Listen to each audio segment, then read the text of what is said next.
is KJ and Lyons on WEEI. Yeah, this one's for you, Lions.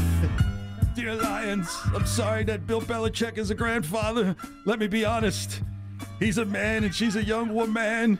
And boy, that Blue Chew is responsive. Ah, yeah. KJ and Lions. I met a woman at the Dallas airport, and she saw I had a Patriots hat on, and she asked, what do you think of Belichick's girlfriend? I was like, it's a little weird, you know? She goes, he's still warm. End of conversation. You see, that's like, okay. Okay, so that probably put some things in perspective, I right? respected her perspective. I was like, all right. Look, Al Pacino, I'm not saying this is where Belichick's heading with that relationship. Doesn't De Niro have like a baby? Yes. Yeah. Oh, you want to hear something crazy? So I went to go visit my mentor at Odyssey, New York City, like 2 years ago. So I got to see the fan and met Chris Oliverio, great guy. I got to get a little tour of the building and so forth, right?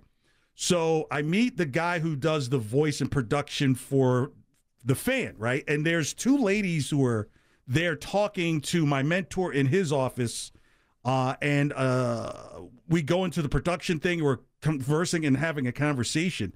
And so one of the women, and we kind of, I don't want to say we made eye contact, but it was like, hello, hello. How about it was Robert De Niro's ex-wife? Really? Yes. The one that helped put together like the Tribeca Festival. She's originally from like Alabama, and I had mentioned something because the guy who's the production guy for the fan in New York, he is from the town next to mine in New Jersey. So we got on these stories. She was like, oh my God. They were like, oh, this is so neat. You guys, I had no idea who she was until I got on the plane and looked at the information. And it was just like, I forgot what her name was. But it's something, let me see. Let me type this in Google. De Niro's ex-wife. And that'll tell you her exact name. Grace Hightower. That's her name. That's who I met right there. Oh my gosh. Interesting.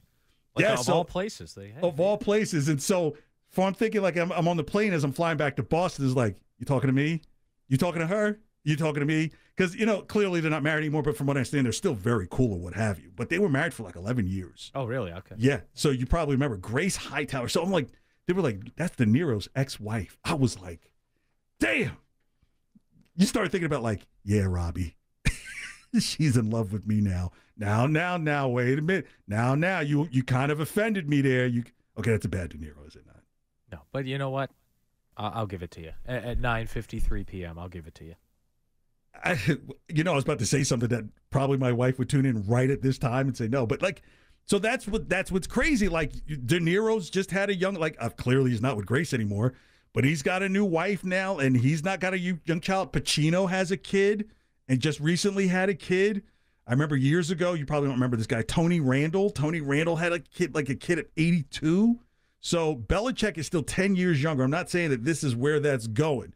But she knew, that woman who saw you in Dallas, when you had the Patriots hat on, asked you what you thought, because she's thinking, because think about it. Do you remember when Belichick worked out when the UFC came and was working out, and there's Belichick like in sweats and stuff like that? Like, oh yeah, with the weights, What does our sister station in New York say? Give us 22 minutes and we'll give you the world. Yeah. Someone needs to play this break to show you how genius this show is. We can even help cross-sell our sister stations in other cities while still remaining effectively Bostonian. It's a talent. It is.